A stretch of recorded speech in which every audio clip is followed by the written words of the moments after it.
Good morning. Good morning. I hope that you are doing well this morning. I'm going to go ahead and say it. So, if you have ever purchased any one of our products inside of our membership, you get a weekly email. And part of that email, I do a video each and every week.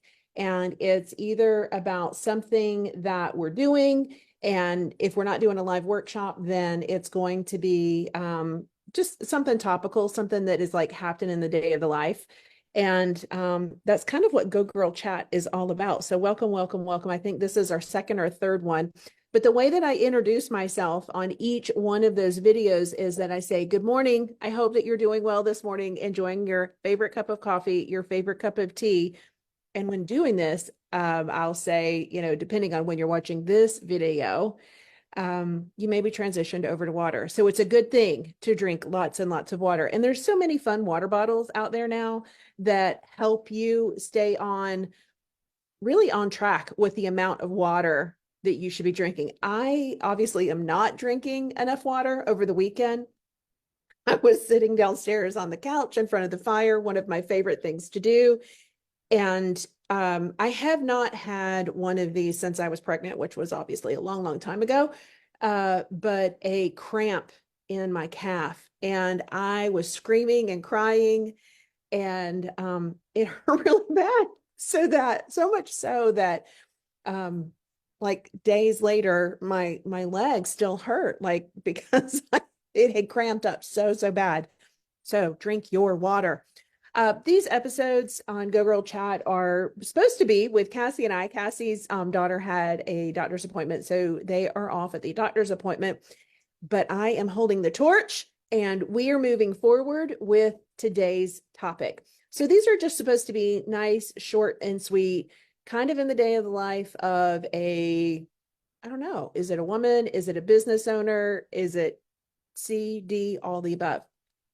And today's episode is around, which I think is like so appropriate because we're right there, tail end of January. And it's like what I like to call a holiday hangover. Like that's what January feels like because we've taken time off, we've spent a lot of money on gifts, we've eaten a lot of food. And it doesn't just happen with like Christmas and New Year's Eve. It really, if you think about, starts in October. Like when Halloween hits, like it's game on. It's Halloween, it's Thanksgiving, it's kids coming home from college, it's Christmas, and then it's New Year's Eve, and then now we're supposed to be like, oh, I'm ready to go back to work. Oh, I'm ready to just gear back up for my business.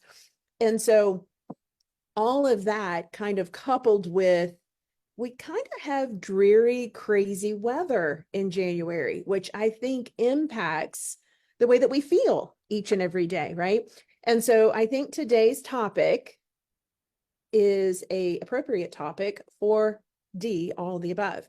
And here are ways that I stay motivated. Like I don't always wake up looking like this. I know you're laughing right now. So typically people will say top 3, top 5. I've got 10. I've got 10 ways that I stay motivated. And I think some of these you're like, yeah, that makes sense. But hopefully some of these may be ways that you hadn't considered in the past. And I really think motivation comes from establishing habits. Everything really that we talk about inside of all of our memberships and our programs, they are really rooted in habits. And habits create a boring routine. And I think that's why we get this squirrel syndrome where it's boring and it's really easy. So therefore, I'm going to distract myself and I need a challenge, right?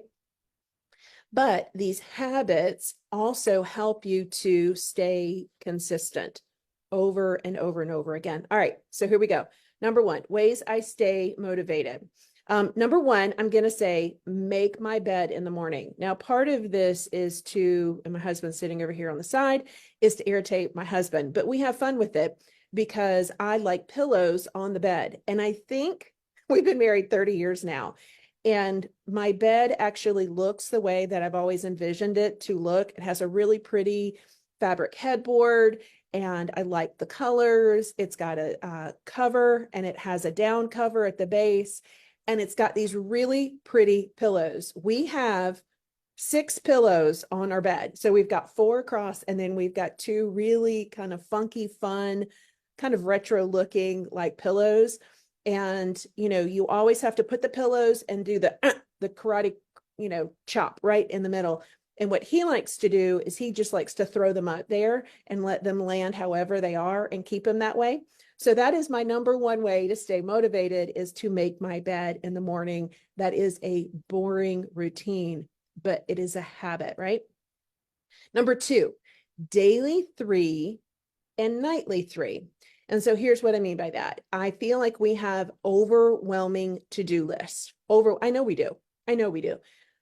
My vision of the overwhelming to-do list was when the kids were all in car seats. At the time, we had a minivan, a Saturn, if you remember, Saturn minivan, and going down the road and literally finding a used envelope and writing everything down that I needed at the grocery, what was for dinner that night, and what I needed to do with my business. That was multitasking at its finest, right? And so what that did, though, was that I can never keep up. And because I can never keep up, what that ends up doing is really, it crushes your sense of accomplishment. Like, that's why we put things on a to-do list, to check them off. It makes us feel good, right? And so really want to narrow that down to 3 things. I can accomplish 3 things each and every day. But here is the key to that, is the nightly 3. I know what I'm doing the next day, the night before. And here's why that's important, is because most days you wake up and you feel good, you're fine, and like you take on your day. But then there are some mornings when you wake up, you don't feel good. You don't feel fine. You're not motivated. It's that list that literally gives you a sense of direction. Okay. So it's my daily 3, nightly 3. That's number 2. Number 3 ways that I stay motivated, it's my Peloton ride.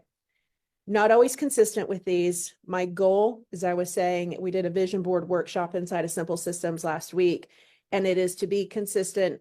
Based on the data, I can do it 3 times a week, and I really do enjoy it.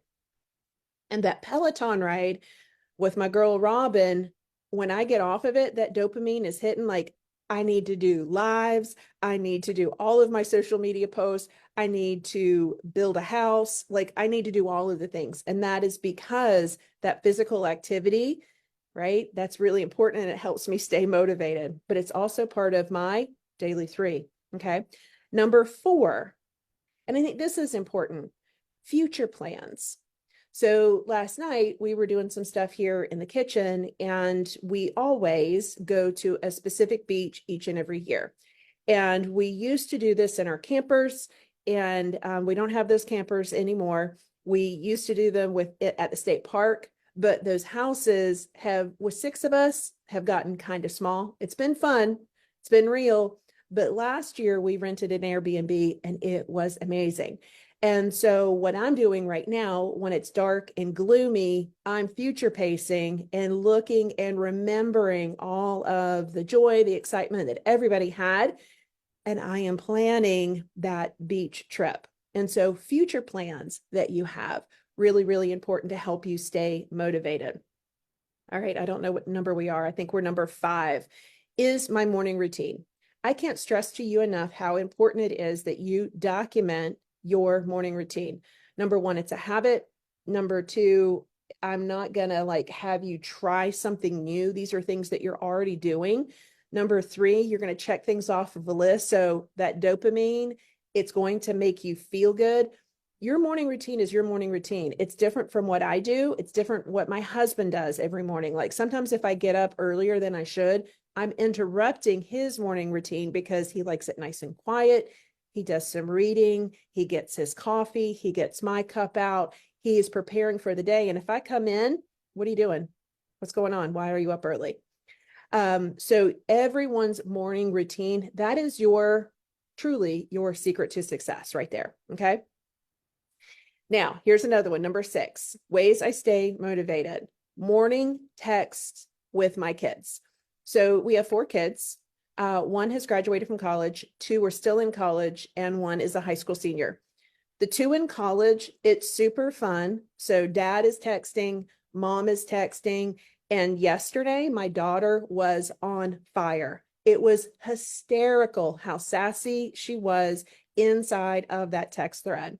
And it's just another way that I stay motivated and understand like what my purpose is, right? What it is, my goals that I want to accomplish with that purpose. Now, another one. Now, these are kind of your basic, your weekly, monthly, and quarterly goals. I really believe, and we do this each and every month. The reason we do this in Simple Systems each and every month, because I know people fall off the horse. It's just human nature. It's not calling that baby ugly. It's just the way that it is.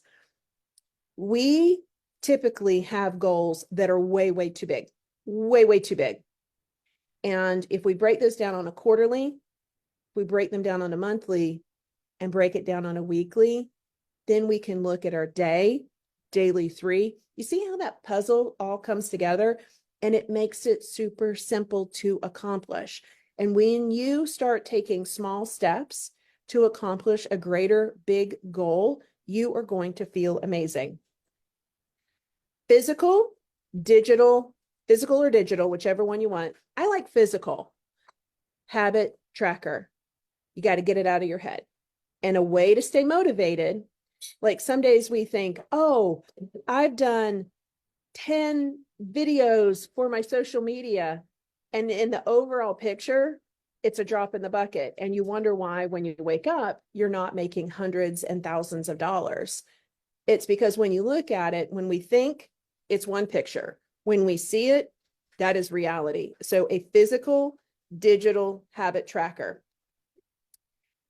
Here is, I think this is number 9, commitment to the process. So what I mean by that is, I think as advanced maternal age and having built and sold a business and run a business now for a number of years, we'll say 20, I'm relying on my past experience. And I think the seasonal children's consignment sale, that was my first real, true, tried and true business. The beauty of that was that my mentor, she'd been doing it for a number of years, and she had great success. And I knew, as much as I wanted it from the very first event that we held, it wasn't until about 2 years in that I was really gaining momentum. But is that commitment to a repeatable process that's so, so, so important. Because we do get down, we do get distracted, we don't understand why we're not at the, we'll say, financial revenue that we want. Rely on your past experience. A lot of the things that I'm seeing around social media now, if it's too good to be true, it is. And some of these videos around, it's easy to wake up to make XYZ, it's not. Everyone inside of this community has what you need in order to be successful. I always say you just need a framework and you need an accountability partner to implement each and every day. That is the simple formula. If it's a get rich quick, then guys, I'm telling you right now, run. And if they say they can guarantee, run. So those are, I only did 9. And I'm going to go ahead and I'll do the 10th one here at the very end. We'll wrap this thing up with a bow. Ways that I stay motivated, I think I just said it, is allowing myself grace. Releasing unrealistic expectations. I am a homeschooling soccer mom, and y'all, I am competitive. I think if she can do it, I can do it. 10x that. Right? I think as entrepreneurs, we always feel like that. But sometimes we need to release unrealistic expectations. So, so important. So those are my top 10 ways that I stay motivated. And it's not a bed of roses every single morning, friends. It can't be. It shouldn't be. Right? We're human. So let me review these really quick. Make my bed in the morning, my daily, nightly 3 list, my Peloton ride, future pacing plans, my morning routine, morning text with my kids, a weekly, monthly, quarterly goal, for both business and life. I forgot to mention that. We talk about business a lot. We don't so much with life. A physical, like I want to check it off with a pen, color it in, habit tracker, commitment to the process, relying on my personal experience. Okay. And then number 10, release unrealistic expectations. I hope that you have enjoyed today's Go Girl chat. We are live. Let's see if we can be consistent. Let's see if we can create that habit. We are live here at 9:30 a.m. Eastern Standard Time. We are going to enjoy a good cup of coffee together. This is one of my favorite Peloton mugs. 9:30 a.m. Tuesday, Wednesday, Thursday, because Cassie and I have a 3-day work week. We'll get into that. Take care. We'll talk soon. Thanks for spending some time with us today. Click the link. It's the first link. We make it super simple for any of the tools and resources that we talked about in today's video, helping you make it easy for your freedom to impact.